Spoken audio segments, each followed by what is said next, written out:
Quero cumprimentar os nossos visitantes, você que está aqui pela primeira vez, ou pela segunda, terceira. Estou vendo os rostinhos novos aqui, já os cumprimentei lá fora. E você que também está visitando a gente virtualmente, sejam bem-vindos. Essa casa é casa de Deus, nós somos família do Senhor. E estamos aqui no amor de Cristo. Então, o que nos faz ter liberdade da gente poder cultuar na presença do nosso Deus, porque nós todos fomos lavados e remidos no mesmo sangue, no sacrifício do nosso Redentor Jesus. Então, que Deus te abençoe, obrigado por essa visita, isso honra ao Senhor na nossa vida. A Ele toda a glória. Quero convidar você a abrir a sua Bíblia em Hebreus 13. Na semana passada, a gente dividiu o texto. Então, hoje nós vamos ver a parte final desse texto, Hebreus capítulo 13. Eu vou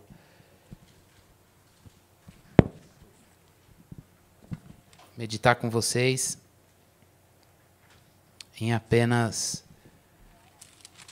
uns versículos finais, do versículo 20 mais especificamente e o versículo 21, Hebreus 13, 20 e 21.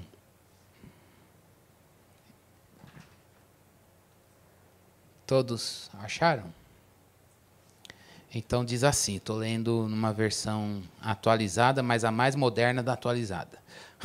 Engraçado, né? As coisas, o tempo vai passando e a gente vai atualizada atualizada contemporânea, e aí vão acrescentando nomes. Então essa aqui é a última da atualizada.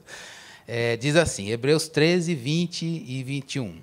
Ora, o Deus de paz, que tornou a trazer dentre os mortos o nosso Senhor Jesus, o grande pastor das ovelhas, pelo sangue da eterna aliança, aperfeiçoe vocês em todo o bem, para que possam fazer a vontade dele. Que ele opere em nós o que é agradável diante dele, por meio de Jesus Cristo, a quem seja a glória para todos sempre. Amém. Vamos orar? Deus, aqui está a tua palavra e aqui estamos nós. Junta essas duas coisas, Senhor. Só o Senhor pode fazer isso. Põe a tua palavra em nós, Deus. Põe a tua palavra dentro de nós. Põe a tua palavra, Senhor Deus, na nossa mente e que ela caia ao nosso coração. Nós não temos esse poder.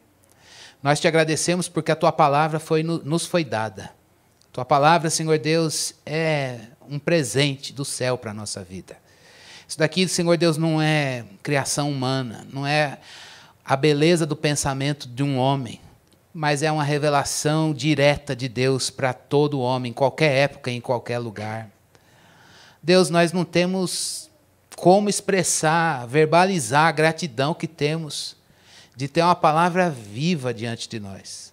Uma palavra, Senhor Deus, que é tão poderosa porque mostra quem nós somos para nós mesmos. É algo que nós fugimos, uma experiência que na nossa carne ela não nos agrada, Deus. Ela não nos agrada. Mas o Senhor sabe mostrar os benefícios dessa experiência, de ver a nossa vida exatamente como somos, à luz da tua santidade. Tudo isso, Senhor Deus, não para a exposição à vergonha, mas para o crescimento e aperfeiçoamento e a completude de uma obra iniciada pelo Senhor, desenvolvida pelo Senhor e que cabe ao Senhor consumar. Nós não somos nossos, nós somos teus. E a tua palavra é um instrumento pelo qual o Senhor vai transformando a nossa vida, moldando o nosso caráter, formando o caráter do teu Filho na nossa vida. E é por essa experiência que nós clamamos neste dia. Tira a dureza do nosso coração, tira a incredulidade do nosso coração, tira as escamas dos nossos olhos, a surdez dos nossos ouvidos. Qualquer coisa que exista em nós e fora de nós, a nossa volta, seja, ó Deus, física ou espiritual, que nos impeça de provar o fluir da tua palavra, Senhor Deus. Que nesta manhã, Senhor Deus, qualquer outra ação que se levanta contra o conhecimento de Deus, caia por terra pelo poder que há no nome de Jesus. E que todos nós sejamos agraciados, Senhor Deus, com um conhecimento de Deus. Não apenas uma informação, Senhor, mas um conhecimento que, ó Deus, nos inquieta. Que, Senhor Deus, nos dá esperança. Que nos leva, Senhor Deus, ao avivamento. a vida de Jesus pulsante dentro de nós. A experiência, Senhor Deus, de despojamento de si mesmo e revestimento de Cristo. Ó Deus, é por isso que clamamos. Esse é o nosso desejo. Vem e nos visita. Fala aos nossos corações. Eu não conheço o caminhar dos meus irmãos. Eu não sei a condição em que cada um que está aqui se encontra, mas Tu sabes. E o Senhor também conhece a minha vida. E é por isso que nós estamos aqui pedindo ao Senhor, fala, Deus, conosco. Fala porque precisamos Te ouvir. Fala pela palavra, Senhor.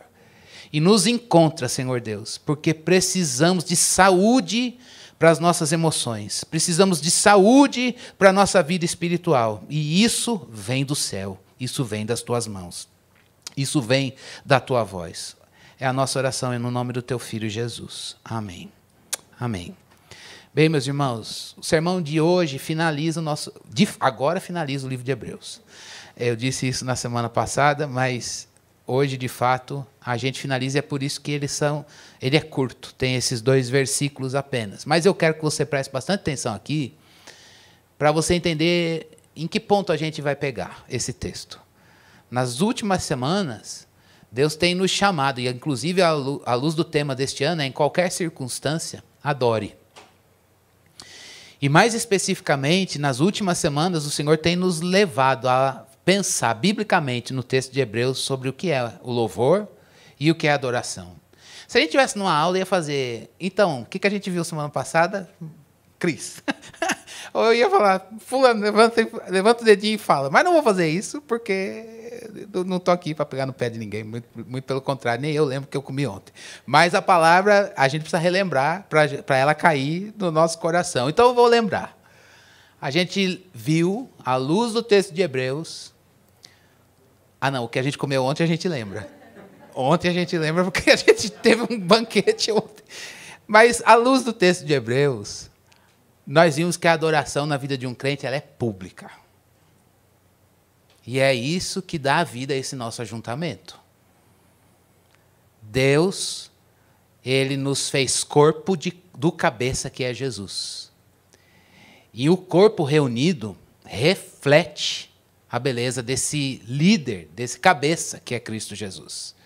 Como essa adoração pública nos abençoa. Porque a gente vê a presença do cabeça, Cristo Jesus, no seu corpo, por meio dos dons que Ele distribuiu pelo Espírito Santo a cada membro do corpo de Cristo.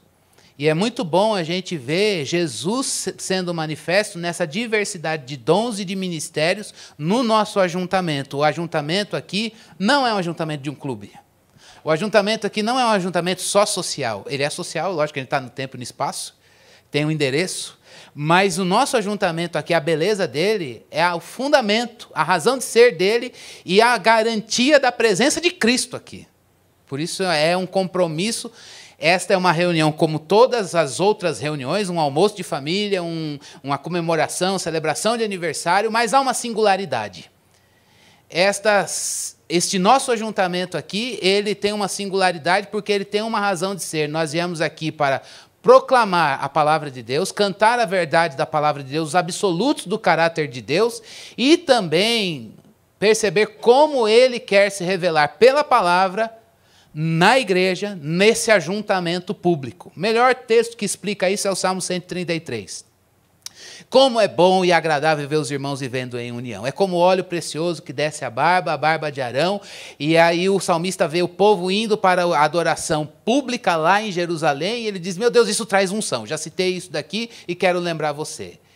Deus nos deixou na palavra o ajuntamento público como um meio de graça.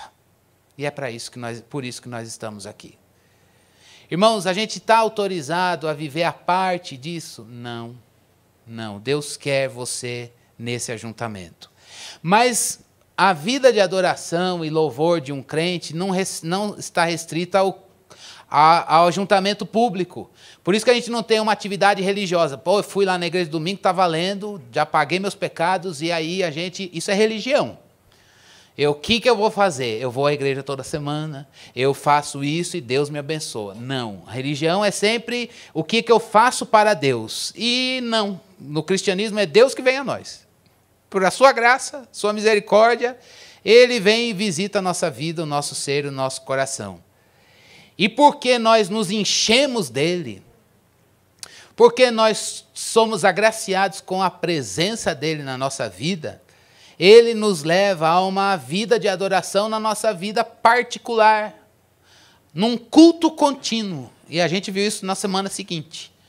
Como é que a gente louva a Deus e tem uma vida de adoração? Nas nossas atividades que a gente chama de seculares, que na verdade são para a glória de Deus. Então a gente é desafiado a viver em culto contínuo, e aí a gente foi vendo como o texto de Hebreus ele nos desafia. A gente pensar as várias... Cristiano, mas espera aí, a gente está vivendo um momento tão difícil nesses últimos 2 anos e a gente está pensando em louvor e adoração, até mesmo no momento da dor. É possível a gente viver em adoração. É possível, irmãos, que às vezes na sua dor, na sua angústia, no seu sofrimento, você tenha queixas. Você tenha queixas. Deus te colocou em situações de aperto. Deus te colocou em situações de perda, te colocou em situações de limitação. De qualquer ordem, física, nas tuas emoções, nos recursos e em tantas outras coisas que a gente pode enfrentar. Mas até mesmo nessas situações de aperto, é possível a gente dizer, Deus, a gente estava conversando disso ontem na nossa reunião. Há momentos em que a gente está em situações em que a gente não consegue entender os caminhos do Senhor. Deus é difícil demais. Os discípulos passaram um pouco por isso, quando viram o Salvador. Primeira parte do ministério de Jesus, Jesus fazia um monte de milagre. Era cura, era multiplicação, era um monte de coisa. Então estava claro que Jesus tinha poder para eles. Quando eles tinham essa imagem, essa consciência e essa perspectiva de Jesus, Jesus começa a falar, então, vou morrer. Vou morrer. Ah, é. Eles começaram, tá bom, ele está falando que vai morrer, vou morrer e vou morrer na cruz. E vou passar por situações horrorosas. Pedro, não, tenha dó de você. E ele, arreda-te de mim, Satanás. Há momentos, como os discípulos, nos faltam sabedoria para entender os caminhos de Deus no plano que Ele tem. E se Deus não descer a nossa limitação de compreensão dos caminhos de Deus, e nos fizer entender, a gente vai dizer, Deus, eu não te vejo, eu não te entendo, eu não sei onde está o Senhor, mas um crente, lá na instância última do seu ser, ele vai dizer, eu não entendi Deus aqui, mas eu tenho uma consciência dentro de mim. Eu não quero largá-lo. É tão forte o conhecimento de Deus e o relacionamento que Ele colocou no coração, que a gente diz como Abacuque. Ou a gente diz como Asaf. Quando Asaf olhou a circunstância dele, a prosperidade do ímpio, pô, eu faço a coisa certa e só me dou mal, eu só choro, sofro. E o outro faz tudo errado, só leva vantagem. Quando eu pensei nisso, eu achei uma tarefa pesada demais para a minha cabeça. Mas quando eu entrei no santuário de Deus, lá eu entendi. Abacuque foi um profeta que viu coisas horrorosas na vida porque Deus o chamou para ver. O profeta vê o que Deus mostra. E aí ele fala, pô, por que eu vejo tudo isso? Gente, o pô, desculpa o abuso da linguagem coloquial. Por que é que eu vejo tudo isso que Deus está mostrando? Por que o Senhor me faz ver a opressão, litígio, essas brigas diante de mim? E aí Deus fala, vou fazer coisas. Ele fala, quando o Senhor diz que vai fazer determinadas coisas, eu não entendo por que o Senhor vai fazer assim. Os teus caminhos são difíceis. Mas aí ele diz, eu vou ficar numa torre de vigia e eu vou vigiar até que eu tenha uma resposta para a minha queixa. Nesses momentos, irmãos, de dificuldades, a adoração particular, ela é regida pelo lamento. Eu não entendo Deus, mas eu amo. Eu não entendo Deus, mas eu não consigo viver longe dele. E quem pode me socorrer nessa minha angústia até existencial? Ele mesmo. E eu quero passar aos pés dele. Por quê? Porque eu não entendo o caminho dele. Mas eu não sou uma pessoa, um crente que tem a sua adoração fora do ajuntamento público, é aquele que vai dizer, bom Deus, eu não entendo os teus caminhos, mas eu quero te passar aos teus pés, porque eu sei que se tem alguém que vai me fazer entender os teus caminhos, é o Senhor mesmo. Por isso, irmãos, em qualquer circunstância, adore. Às vezes a gente está dizendo, Deus, eu não te entendi, mas eu sei que o Senhor é Deus. Isso é adoração. A Bíblia chama isso de lamento. Não é a fala de um ateu revoltado, é a fala de um crente apaixonado. Porque sabe quem Deus é. E sabe quem ele também é. Como nós somos limitados diante da grandeza de Deus. Como foram os discípulos que viram o seu Salvador morrer na cruz. Precisava disso? Precisava. Depois da morte, ressurreição e ascensão de Jesus e o envio do Espírito Santo, tudo ficou claro? Sim. Mas entre esses eventos, faltou a eles entendimento do plano de Deus. É a mesma coisa com a gente. Se o Senhor não vier a nós, não nos der sabedoria para a gente entender o Senhor, a gente diz, olha, eu não tenho compreensão tal para entender as ações e as omissões, aparentes omissões de Deus. Mas a gente sabe que Ele é o Deus da palavra. Ele é soberano, Ele não mudou, os absolutos do seu caráter estão aqui conforme a Bíblia mostra para a gente, e mesmo que a gente não entenda a sua ação, nesse momento, a gente pode adorar o Senhor. A adoração é pública, mas também é privada. A vida é um culto contínuo. E na semana passada a gente viu que essa adoração pública e privada, ela tem dimensões. E para fechar essas dimensões, a gente precisa entender que a adoração, Deus quer que a nossa adoração seja aceitável a Ele, seja no ajuntamento público, seja na nossa vida particular, nas nossas atividades rotineiras, no nosso dia a dia, na nossa vida privada e com essas dimensões. Então nós vamos ver, à luz dessa finalização que a gente costuma chamar de cântico de louvor ou uma doxologia que o autor faz para exaltar o nome de Deus no fim da carta, o que Deus quer de você como um adorador em qualquer circunstância? Duas coisas nesse texto eu quero que você preste bastante atenção. A primeira delas está aqui no versículo 20. A adoração verdadeira, irmãos, na vida pública, particular, com todas as dimensões que a gente viu na semana passada, ela é aceitável a Deus porque ela só pode ser oferecida em Jesus. E eu quero lembrar você de João 4. O Pai procura os adoradores que o adorem em verdade. A adoração que Deus aceita não é a sua, nem a da fonte de Sicar, nem da denominação X ou Y. É a adoração do Filho de Deus, Jesus Cristo, o Santo. E é por isso que o autor de Hebreus está dizendo, o Deus de paz. E ele vai começar a falar desse Deus maravilhoso. E tudo isso vai desembocar nas atitudes do Filho dele. Deus de paz, o que significa isso? Significa que nós, antes do sacrifício de Cristo Jesus, nós estávamos em guerra com Deus, separados dele por causa do nosso pecado. Todos pecaram e carecem da glória de Deus, diz Paulo em Romanos 3, 23. Todo mundo está em total inimizade com relação a Deus. E por que hoje o que nos caracteriza nessa vida de pecado é inimizade? Deus fala e a gente faz o quê? Não vou escutar. Deus aponta para lá e a gente faz o quê? No pecado, eu vou para cá. Deus fala, tudo foi criado para a glória dele. A gente faz o quê no pecado? Eu quero para mim.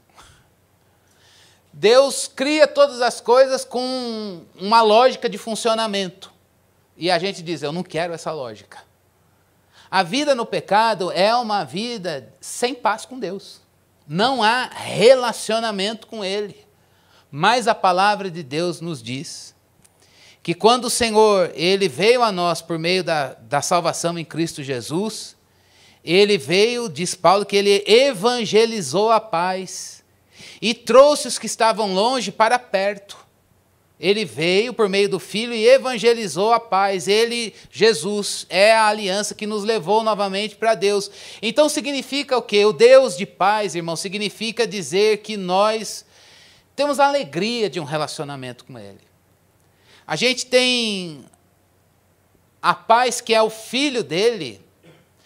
É o Filho dele que teve o prazer de fazer o que Deus apontava na palavra. O que Jesus Cristo disse na vida, registrado nos evangelhos? A minha comida é fazer a vontade do meu Pai.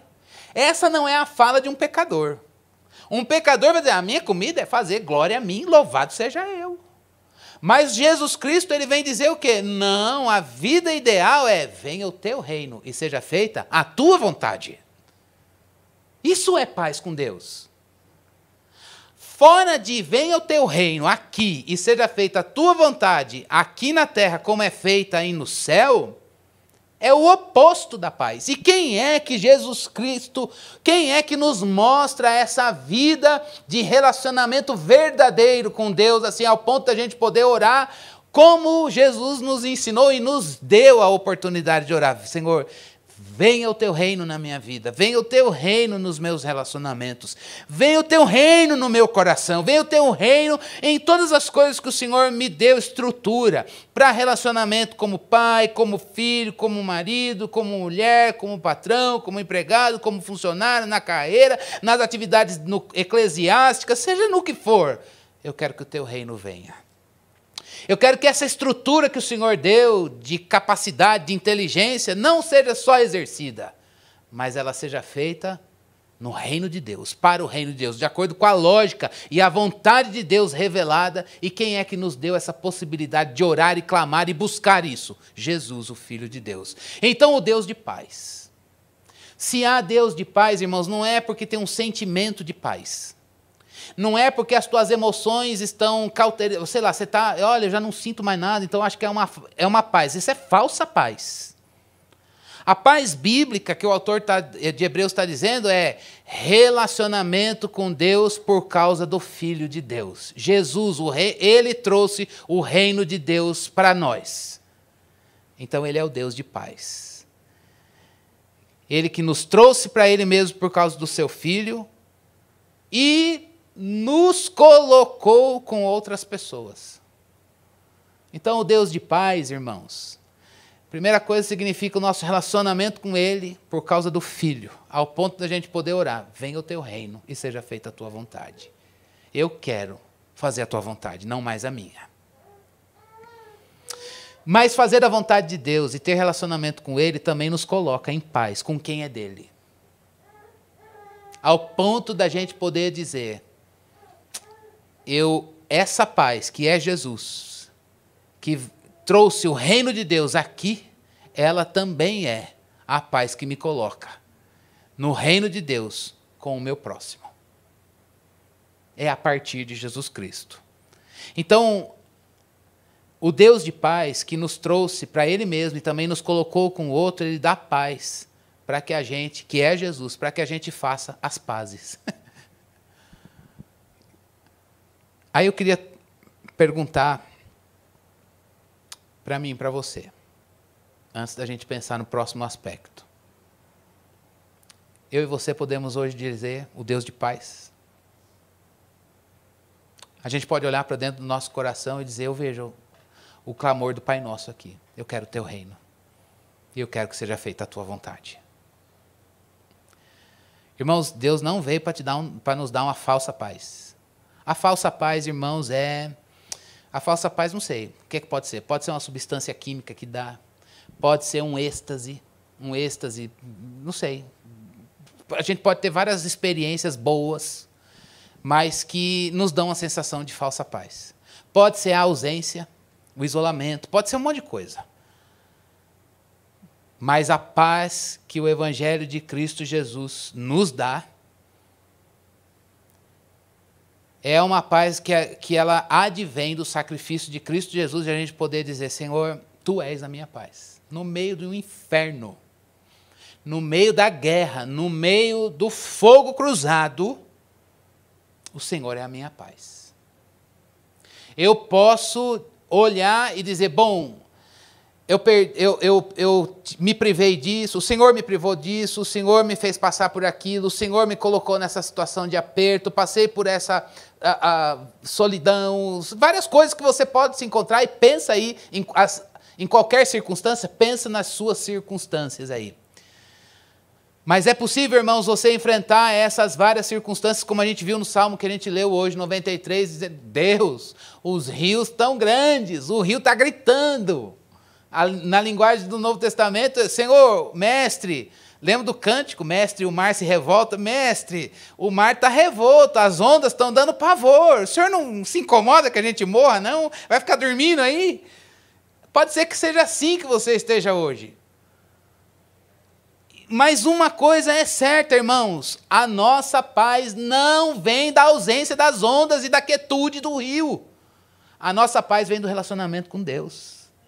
Com onda grande, grito do mar e vento, o Ivano é lobo. Então, o vento fazendo barulho, não sei como é que é o nome do barulho do vento, mas o grito do vento diante de você. A tua paz não vem das circunstâncias. Ela vem do relacionamento com Deus. Então eu irei ao altar de Deus, que é minha alegria, e é nele que eu vou me satisfazer, mesmo que eu não entenda por que ele não diz: ô mar, se aquieta, e vento, cala-te. Não vejo a hora dele falar isso. Enquanto ele não fala, a presença dele é paz. Então, a gente precisa orar hoje, novamente: Senhor, vem o teu reino aqui. Aqui dentro. Eu quero dizer como Jesus: a minha comida é fazer a vontade do meu Pai que está lá no céu. Se isso envolve o mar bravio e o vento gritando, que venha o teu reino. Onde o reino de Deus? A gente precisa orar isso no Pai Nosso hoje.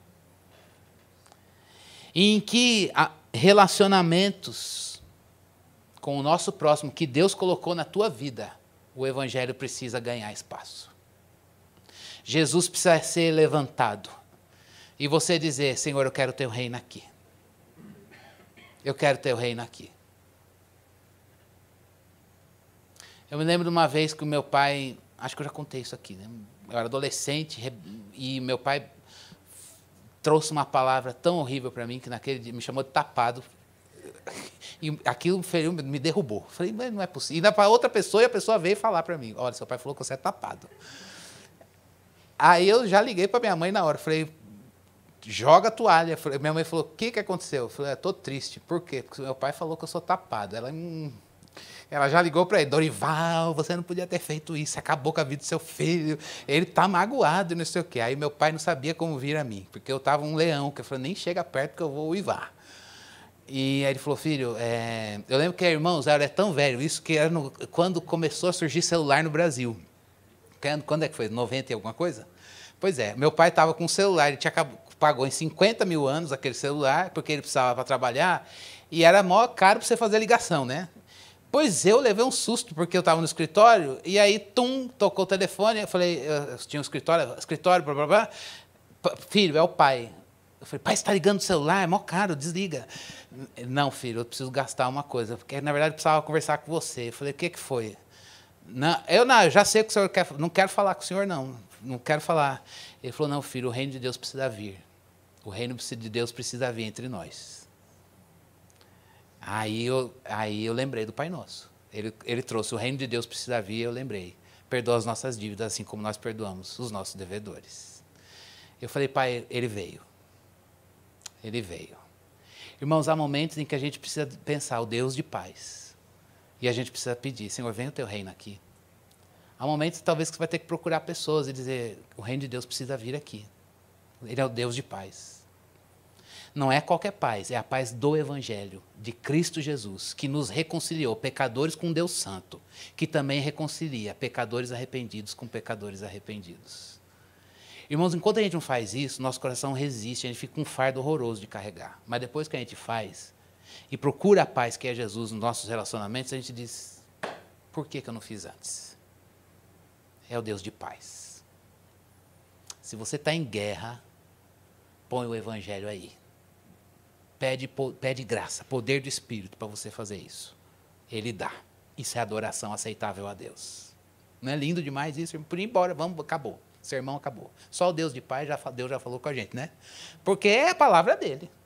É a paz do Evangelho, da reconciliação de pecadores com Deus Santo, e que reconcilia pecadores arrependidos, remidos pela graça de Deus, com pecadores remidos pela graça de Deus. Não há mérito nenhum em nós nisso. A ele toda a glória. Mas a graça de Deus faz isso. E aí ele continua: o Deus de paz, que tornou a trazer dentre os mortos o nosso Senhor Jesus, o grande pastor das ovelhas, pelo sangue da eterna aliança.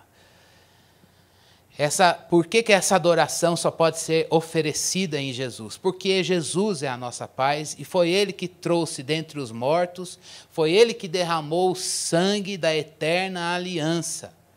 Foi Ele que verteu, que derramou o sangue lá na cruz, que morreu, mas que, por causa do seu derramamento de sangue, Ele estabeleceu uma aliança eterna que não fica velha. A gente já viu isso no capítulo 8 de Hebreus. Ele está fazendo um resumão. E o que significa dizer que é o sangue da eterna aliança que Cristo nos fez? Essa aliança não fica velha, como foi o caso do Antigo Testamento, que apontava para a Nova, porque Ele escreveu a lei, o Evangelho, a vontade de Deus no nosso coração. Ele cravou, ele imprimiu a vontade dele, a vontade de Deus aqui, e ele inclina a nossa vontade para a gente fazer a vontade de Deus. E aí você olha para você e diz, e eu não estou gostando de ser santo? Essa experiência, mas eu não estou gostando de amar, estou gostando de ser humilde, estou gostando de amar quem me odeia, eu estou gostando de oferecer a segunda face. O que está acontecendo comigo?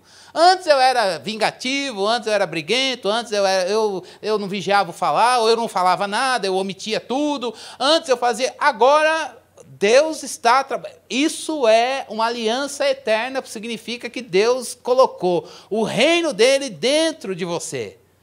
E a gente precisa fazer o quê? Cooperar com o Espírito Santo de Deus. Agora, o que é importante a gente entender que Jesus Cristo, Ele trouxe vida por meio da sua morte, e isso, o seu sangue derramado, mostra que essa aliança ela é para sempre um sangue derramado, mas que estabeleceu essa aliança eterna, que não é velha e nem vai ficar obsoleta, porque Ele é o pastor, diz o texto, que, à luz do Evangelho de João, Ele é o pastor que dá a vida pelas ovelhas. Foi Ele que, como um sacrifício, numa perspectiva sacerdotal, foi lá se oferecer para fazer a mediação pelos nossos pecados. Mas não apenas uma limpeza cerimonial, é isso que Ele está mostrando com o sangue derramado e a ressurreição de Jesus. Jesus ressuscitou dos mortos e vive para sempre. O que Ele fez tem efeitos longos e duradouros, a eternidade. Em outras palavras, irmãos, ser filho de Deus por causa da aliança eterna significa que a eternidade foi posta dentro de você. O reino de Deus está dentro de você. O Filho de Deus, o nosso pastor, que se entregou por nós, Ele que faz a vontade de Deus, que disse que a comida dele é fazer a vontade do Pai que está lá no céu, Ele derramou o seu sangue, morreu, ressuscitou, e esse sacrifício é eterno, e Ele colocou, por ser um sacrifício eterno, e todo aquele que foi incluído na sua morte, foi lavado no sangue de Jesus Cristo, recebeu a eternidade dentro de si mesmo. Então Deus não está dizendo que a gente tem que procurar o céu, mas a gente tem que entender, a gente tem que buscar as coisas do céu, pensar nas coisas do alto, como disse Paulo no livro de Colossenses. Mas a gente precisa permitir que o Espírito de Deus, a gente precisa lembrar do sangue da eterna aliança. E dizer, eu nasci de novo. Eu nasci do alto, eu nasci do Espírito. Eu não vivo mais para mim, eu estou crucificado com Cristo e não vivo mais eu, mas é Cristo que vive em mim. E a vida que eu vivo na carne, agora eu vivo na fé do Filho de Deus que me amou.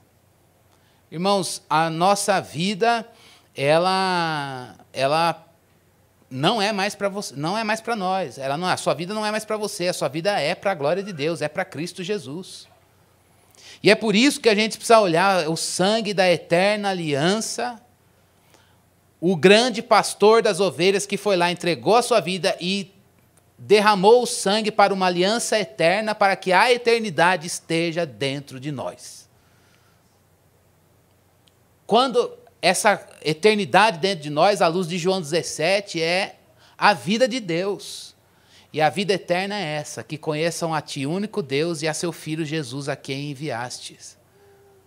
A vida eterna é a extensão da vida na eternidade? Sim, mas a vida eterna é viver e experimentar Jesus.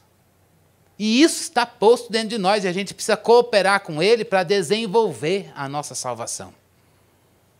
Por isso, irmãos, nesta manhã... Obrigado, Márcia. A mesma coisa que o Léo na semana passada. Por isso, irmãos, a gente precisa hoje lembrar do sangue da eterna aliança. Porque a gente tem vida eterna.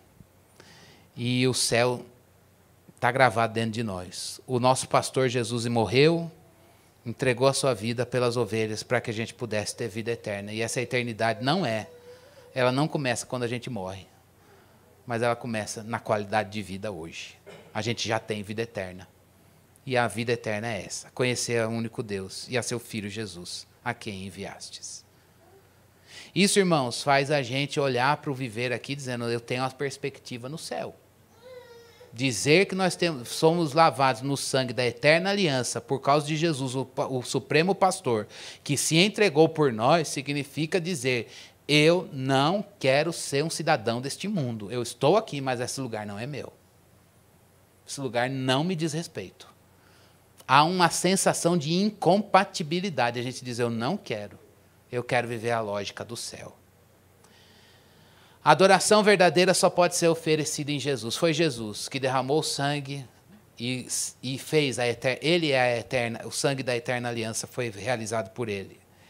Foi Jesus Cristo que veio e evangelizou a paz e nos deu a liberdade de poder orar. Venha o teu reino e seja feita a tua vontade. Ele que nos apresentou relacionamento com Deus e que nos coloca em relacionamento em Jesus de paz com as pessoas que o Senhor colocou na nossa vida. Mas em segundo e último lugar, irmãos, versículo 21 diz que a adoração aceitável, que é por causa de Jesus, ela expressa crescimento na vida cristã. Então eu queria pensar no versículo 21 que diz assim, esse Deus, né? Ele aperfeiçoe vocês em todo bem, para que vocês possam fazer a vontade dele. Que ele opere em nós o que é agradável diante dele, por meio de Jesus Cristo, a quem seja a glória para todos sempre. Amém. A vida cristã é uma vida de crescimento, irmãos. Então, a primeira coisa, não está no texto, mas eu quero entender isso a partir do texto, é confie. Confie. Por quê? Deus está aperfeiçoando você. Ou confie. Deus quer aperfeiçoar a obra do Filho dele na sua vida. Busque o Senhor. Ele quer aperfeiçoar a obra do Filho dele na sua vida. O que significa, irmãos, Deus aperfeiçoar a obra do Filho dele na nossa vida? É tornar a sua vida completa. O que Paulo disse para os irmãos de Filipos. Aquele que começou a boa obra vai completá-la até o dia de Cristo Jesus. Confie. Deus quer tornar você completo. O que é ficar completo? É dignificar a obra do Filho dele em você, em mim. É levar a nossa vida à perfeição do Filho dele, não a nossa perfeição, ao teu critério, ao teu padrão, ou padrão, qualquer que seja outro.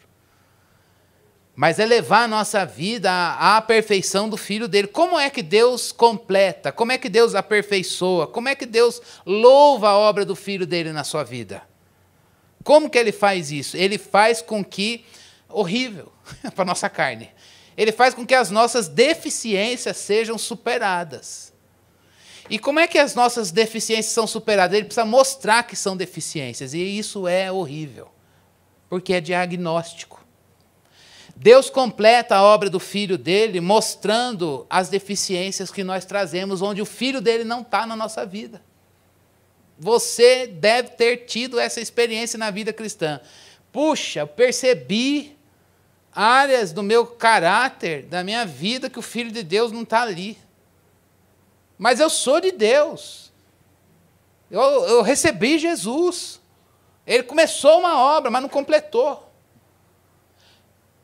Às vezes, quando ele nos toma, nos ensina a humildade, a gente diz, ufa, graças a Deus, estava andando em mim mesmo, e o Senhor veio em mim e deu um chacoalhão, dizendo, para, você está andando em você, é para você andar no meu filho. E ele vai, obrigado, Deus.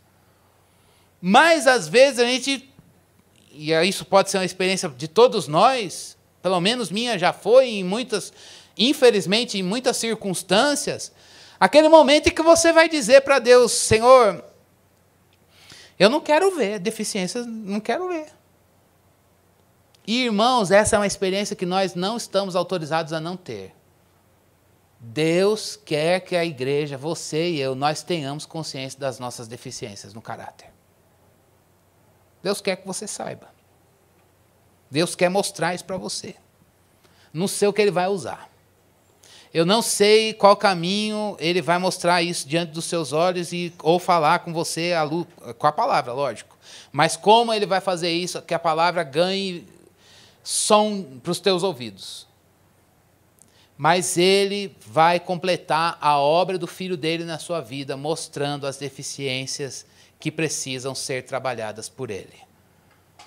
Deus supre, Deus vai dar suprimento, Deus vai dar provisão para que você faça a vontade dEle. A vontade dEle não pode ser feita na nossa carne, irmãos. A vontade de Deus não pode ser feita porque você nasceu com a predisposição para ser santo. A vontade de Deus não nasceu, não está numa questão de, mas aquele irmão ele nada de braçada na fé. Não, a vontade de Deus, teve uma pessoa que cumpriu a vontade de Deus, Jesus. Se o Filho de Deus não estiver em você, você pode ser a pessoa mais disciplinada da face da terra. Você pode ser aquela pessoa que fala, dieta do 1, eu vou comer uma coxinha no aniversário, sabe? Você pode ser essa pessoa que tem aquela vontade que não se dobra. Não, já comi uma coxinha, minha cota do dia já deu. Meio copo do refrigerante. Um brigadeiro. Para mim, isso aí, melhor não ir na festa. Bom é comer, a garganta não aguenta mais. Talvez você seja essa pessoa, louvado seja você, porque você come uma coxinha, um brigadeiro e diz, deu a minha cota. Mas eu quero te dizer que isso não é santidade. Isso é um louvor teu, isso não significa que você está fazendo a vontade de Deus. Isso traz glória para você, legal, parabéns, Deus te abençoe. Mas isso não glorifica o Filho dele. O que glorifica o Filho dele, irmãos, é a gente dizer, bom, eu sendo disciplinado ou não, tendo um autocontrole maravilhoso, mesmo assim, o Espírito de Deus usou a palavra e inclinou a minha vontade para fazer a vontade de Deus revelada no Filho.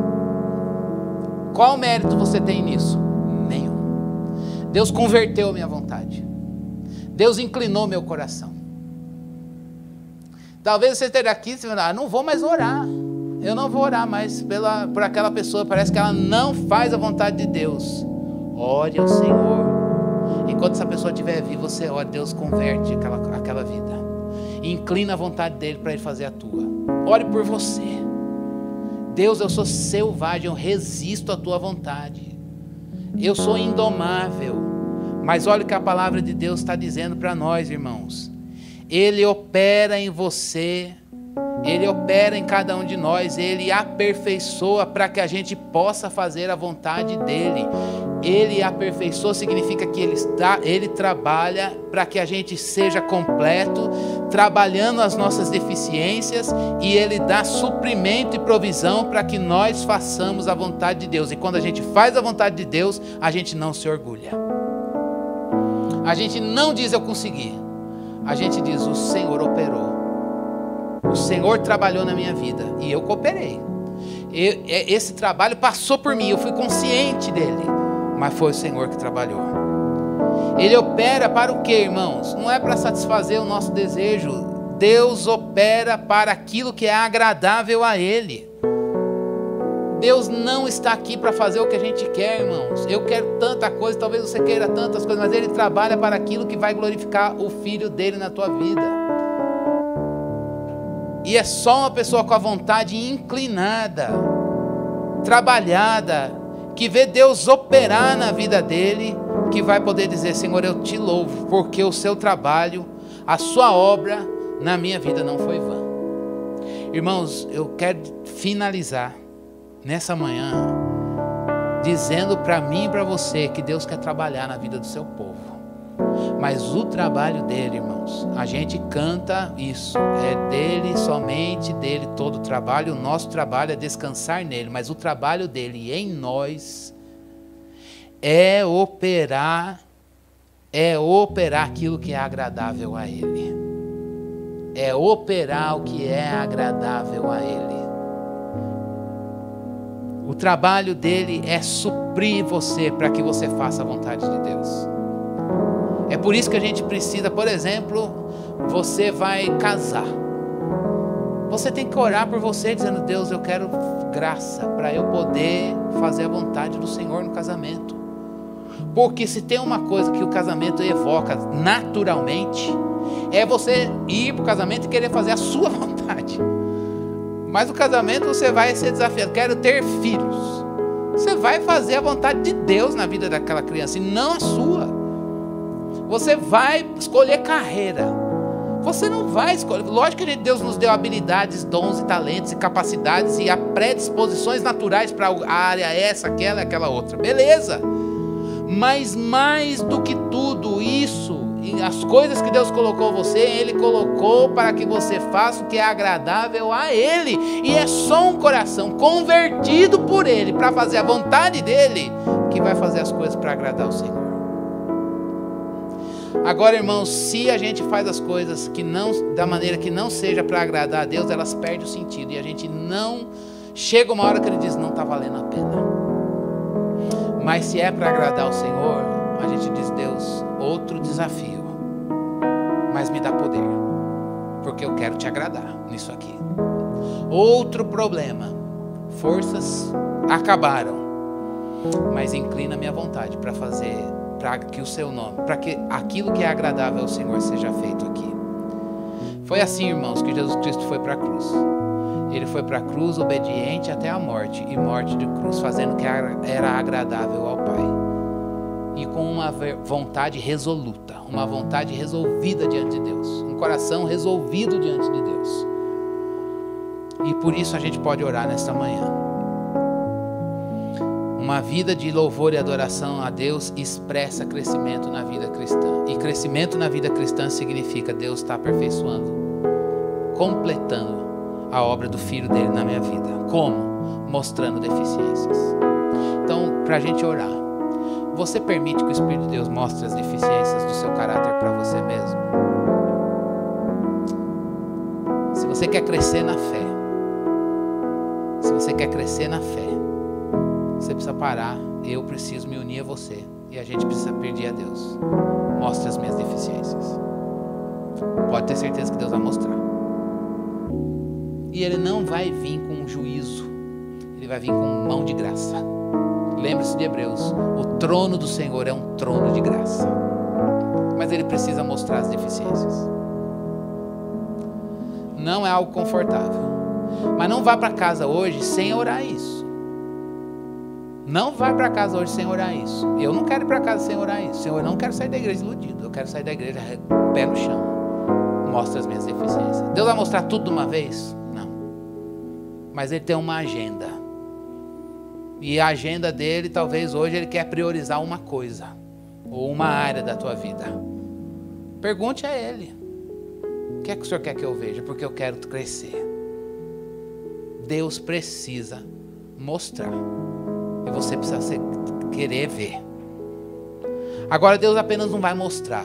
Deus vai suprir você. Com o toque do Espírito, inclinar seu coração para dizer: Deus, eu não estou gostando de amar meu inimigo, como eu disse há pouco. Deus, eu não estou gostando de descansar com relação à provisão do dia seguinte. Tempos atrás eu estava desesperado, hoje eu estou querendo descansar. E não é porque eu fiquei anestesiado de tanto sofrer. É porque o Senhor supriu. Isso é milagre, irmãos. Isso é milagre. É milagre você dizer: meu Deus, Deus supriu e inclinou meu coração para eu fazer a vontade dEle. E Ele opera o gosto pelo céu, ao ponto da gente dizer: eu quero fazer o que vai agradar ao Senhor. Deus opera isso. Isso é crescimento na fé, é crescimento na vida espiritual. A gente precisa crescer. Deus nos chamou para crescer na graça e no conhecimento de Deus. Vamos pedir isso ao Senhor? Vamos derramar o nosso coração diante de Deus e pedir isso a Ele. Senhor, nós pedimos ao Senhor que o Senhor nos ensine a orar. Nós não sabemos o que pedir por nós, diante de tantas coisas e de tantas situações que o Senhor mesmo nos colocou. Nesta manhã, Senhor Deus, aqui estamos nós para pedir ao Senhor aquilo que lemos na palavra. Nós queremos louvar o Senhor continuamente, crescendo na fé. E para crescer na fé, a gente quer seguir os caminhos do Teu Filho, Jesus. Andar no caminho, andar nele. A gente quer ver o Senhor trabalhar em nós, ó Deus, e completar a obra que o Senhor mesmo iniciou na eternidade.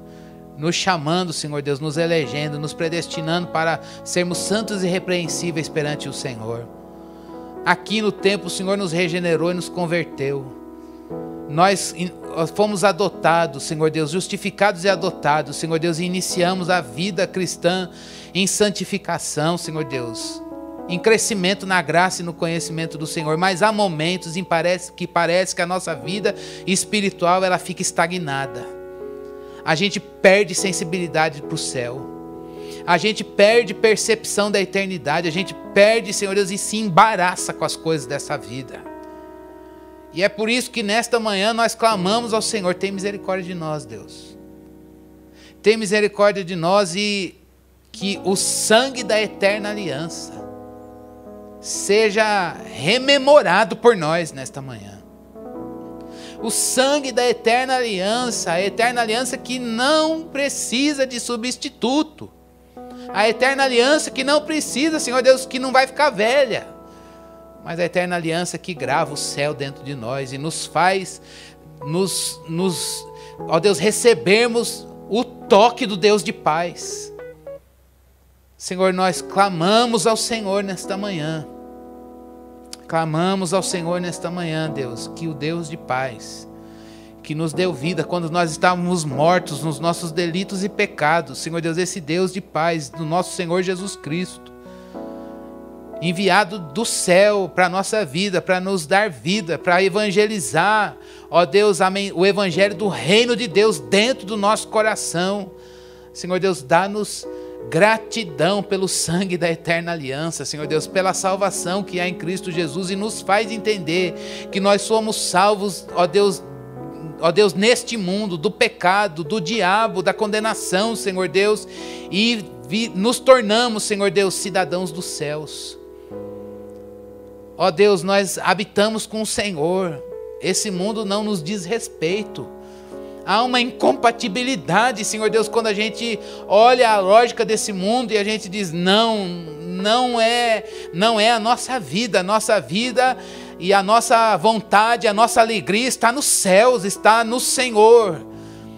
Ao ponto da gente orar: venha o teu reino e seja feita a tua vontade. Senhor Deus, que nós nos lembremos do processo ou do evento de conversão nesta manhã. Faz-nos lembrar da gratidão de termos sido alcançados com salvação, como nós estávamos perdidos longe de Deus, como nós estávamos condenados longe de Deus, mas um dia o Senhor nos alcançou e nos trouxe para o reino do Filho do seu amor. O Senhor nos tirou da escuridão, da cegueira e nos fez ver o Senhor. Deus, por causa do sangue da eterna aliança. É muito para nós.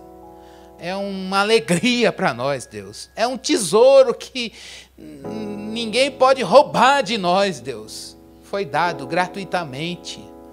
Nos livra, Senhor Deus, de estarmos aqui hoje num ajuntamento sem adoração pública, mas nos livra também de irmos para as nossas vidas sem adoração, num culto contínuo.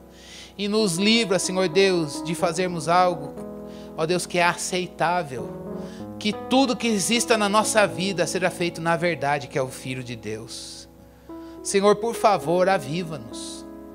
Senhor, por favor, traz-nos gratidão pela salvação. Traz-nos, Senhor Deus, gratidão pela libertação que o teu Filho fez por nós naquela cruz. Traz, Senhor Deus, ardor, desejo no coração por ver a obra de Deus completa em nós. Traz-nos, Senhor Deus, um coração humilde para deixar o Senhor mostrar deficiências. Porque quando o Senhor mostra deficiências, é porque o Senhor está trabalhando na nossa vida. É porque o Senhor está operando, Senhor Deus, a vida do Teu Filho em nós.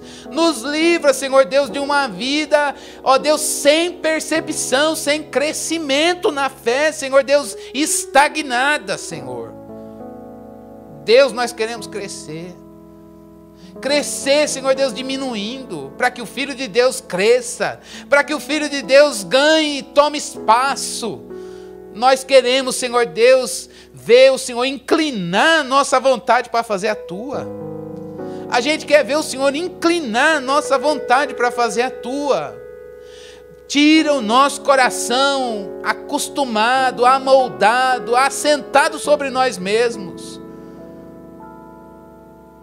A Ti fazemos, Senhor, um trono no nosso coração. Um trono para Cristo. Para Cristo, Rei dos Reis e Senhor dos Senhores. Não apenas, Senhor Deus, quando Ele vier, em que todo olho verá e toda língua confessará que Ele é Senhor para a glória de Deus Pai. Antes disso, Senhor Deus, reine Jesus no nosso coração. Antes disso, reine, presida Jesus as nossas emoções.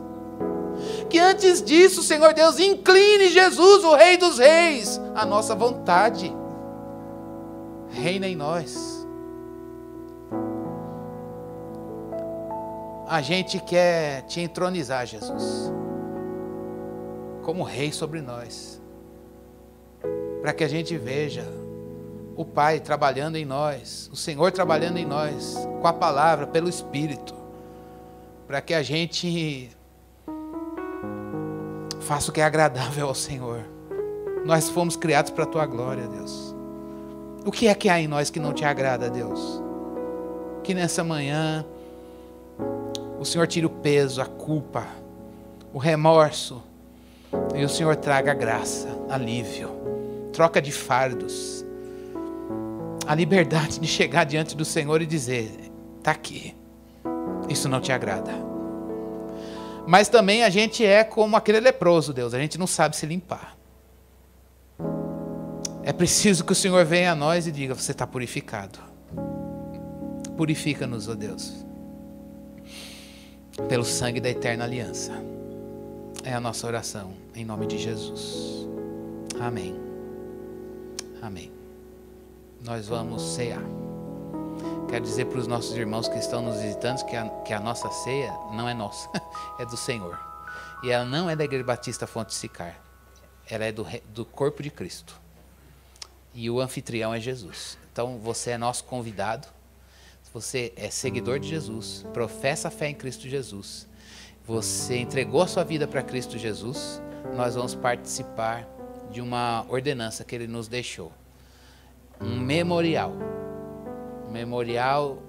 da sua morte e da sua ressurreição, do seu sangue derramado e também da sua ressurreição. E é por isso que você vai receber o pão e o vinho.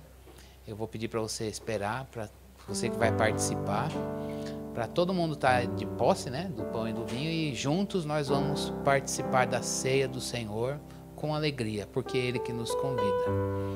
Enquanto isso, a gente pode cantar. O que eu sei.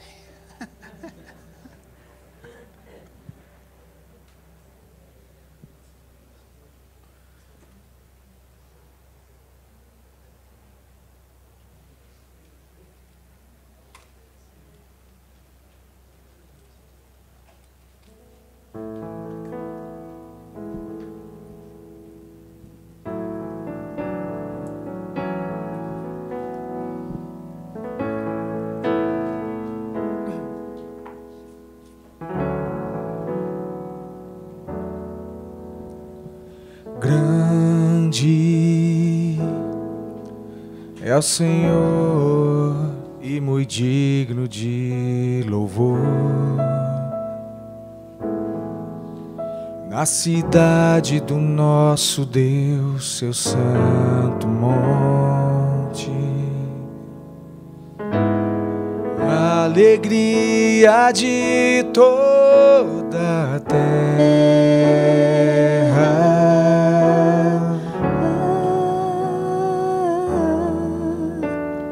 Grande é o Senhor em quem nós temos a vitória e que nos ajuda contra o inimigo. Por isso diante dele nos prostramos.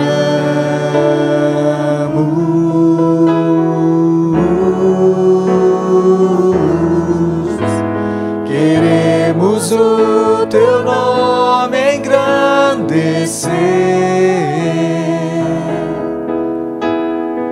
e agradecer-te por tua obra em nossas vidas. Confiamos em teu infinito amor, pois só tu és o Deus eterno sobre toda a terra e céus.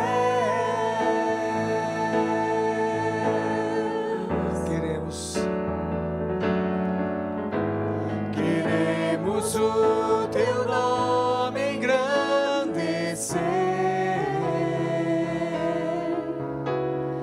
e agradecer-te por tua obra em nossas vidas.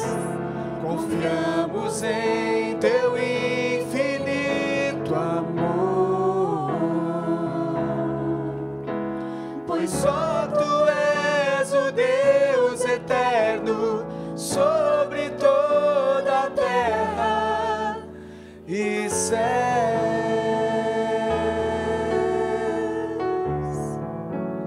Todos que vão participar receberam? Vamos ficar em pé, por gentileza? Nós vamos orar agradecendo ao Senhor pelo pão e pelo cálice que Ele nos preparou, e depois nós vamos participar. E nessa oração nós vamos examinar a si mesmo e assim comer o pão e beber o cálice. A palavra de Deus diz: examine-se, pois, o homem a si mesmo, e assim coma do pão e beba do cálice. Esse autoexame, irmãos, ele evoca confissão. Esse autoexame, ele não nos priva da ceia, porque ele nos faz identificar, talvez, coisas que não agradam ao Senhor, mas que podem ser deixadas aos pés dele e dizer: Senhor, converte a minha vontade para que eu faça a tua. E que o sangue da eterna aliança, ele seja relembrado. Um sacrifício eterno, não precisa ser derramado de novo. Foi derramado de uma vez para sempre. E que você lembre-se que aquilo que aconteceu lá atrás, que é um memorial, também serve para o pecado presente, até para os pecados futuros. E é por isso que a gente, sem nenhuma condenação, comparece diante de Deus pelo novo e vivo caminho. A liberdade de confessar, a liberdade de pedir perdão e a liberdade de ser perdoado. A bênção de ser perdoado e de recomeçar no novo e vivo caminho. Abandonar coisas que precisam ser deixadas e assumir humildemente uma nova postura no poder, na dependência do Senhor, na dependência do Espírito Santo de Deus. A ceia é essa consciência, irmãos, e é para isso que o Senhor te trouxe, me trouxe, nos trouxe aqui também, nessa manhã. Então vamos orar, agradecendo, e depois nós vamos participar. Obrigado, Senhor, pelo sangue derramado, de uma vez para sempre. Obrigado pelo corpo entregue lá na cruz. Corpo, ó Deus, que manifestou, Senhor Deus, a nossa tristeza, nosso pecado, Senhor. Meu Deus, nós não conseguiríamos dar conta dos nossos pecados, e Jesus Cristo deu conta dos pecados de todos nós. É muito peso, Senhor, nós não conseguiríamos carregar. E somos pecadores, mas Ele não. Cordeiro de Deus, santo, perfeito, mudo, levado ao sacrifício e que derramou seu sangue, um sangue da eterna aliança, no qual nós fomos lavados. e, Senhor Deus, purificados e nos tornamos limpos daquilo que nos escravizava, libertos daquilo que nos separava do Senhor. Obrigado pelo sangue derramado, Senhor. Nós dedicamos este pão e este cálice, este vinho, Senhor Deus, para esta finalidade, a ceia do Senhor. E é em memória, Senhor Deus, é com essa gratidão por aquilo que Jesus Cristo fez, que no presente nós confessamos os nossos pecados ao Senhor. Sem culpa e sem medo, mas arrependidos. Arrependidos, Senhor. E dispostos a Deus a seguir no caminho que é Jesus. Dispostos, Senhor Deus, a andar por onde não andamos. Mas para isso, humildemente nós suplicamos, segura nas nossas mãos. Dependemos de Ti, Senhor. Queremos aprender o caminho da santidade de Jesus. Nós não sabemos andar nele. É o Senhor que nos ensina. Dá-nos graça, poder, do Teu Espírito para que vivamos a palavra. Ó Deus, que esta ceia seja, Senhor Deus, renovação das nossas consciências, da beleza que é o sacrifício de Cristo Jesus. E que a gente vive em aliança, as bênçãos dessa aliança eterna com o Senhor. Hoje e para sempre, em nome de Jesus. Amém. Com gratidão, vamos participar do pão e do cálice do Senhor.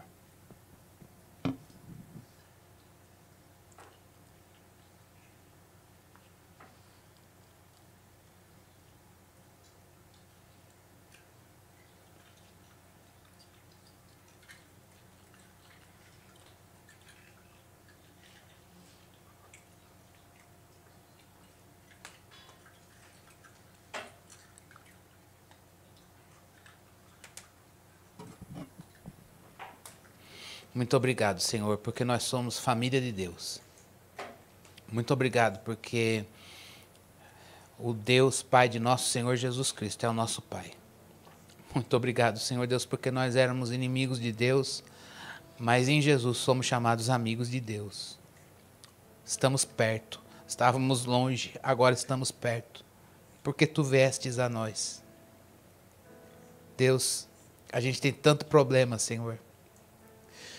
Mas nada se compara, Senhor. A gente sabe que nada pode nos separar do amor de Deus que está em Cristo Jesus.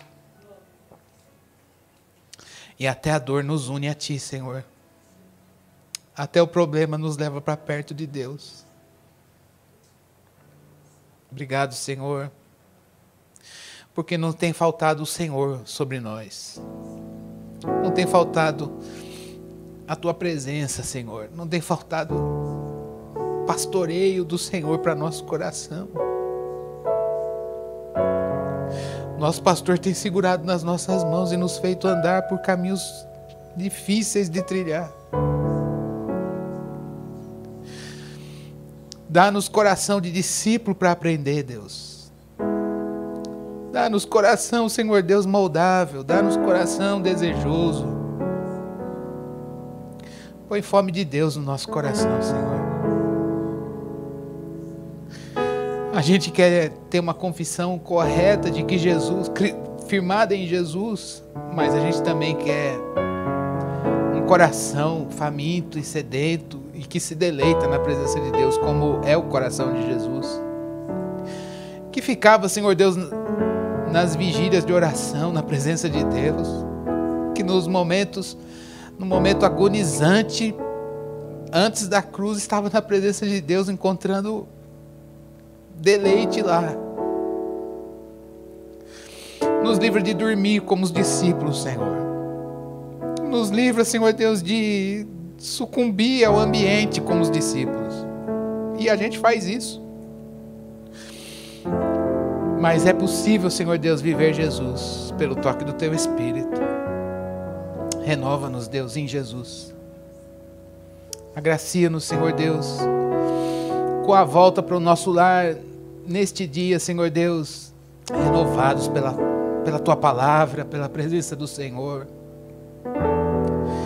Deus, que aquilo que foi lido e não foi desenvolvido por mim, Senhor Deus, na exposição, Senhor, o Teu Espírito supra, trabalhe no coração de cada um de nós, Deus, e a gente possa, Senhor Deus, ter experiências com Deus da palavra ao longo da semana, Senhor. que de fato, Senhor Deus, a paz de Deus que excede todo entendimento venha guardar a nossa mente, o nosso coração em Cristo Jesus, para que a gente possa, Senhor Deus, andar pela fé no Filho de Deus. Agracia-nos, Senhor Deus, com um alívio, Senhor Deus, de perceber que o jugo de Jesus é suave e o fardo é leve, Senhor. O fardo da cruz, carregar a cruz, negar-se a si mesmo, tomar a cruz e seguir Jesus é um jugo suave, um fardo leve, Senhor. Ó Deus, que bom saber que Tu és Deus Emanuel, Deus conosco. Obrigado pela Tua presença em nós. Oramos e agradecemos em nome de Jesus. Amém.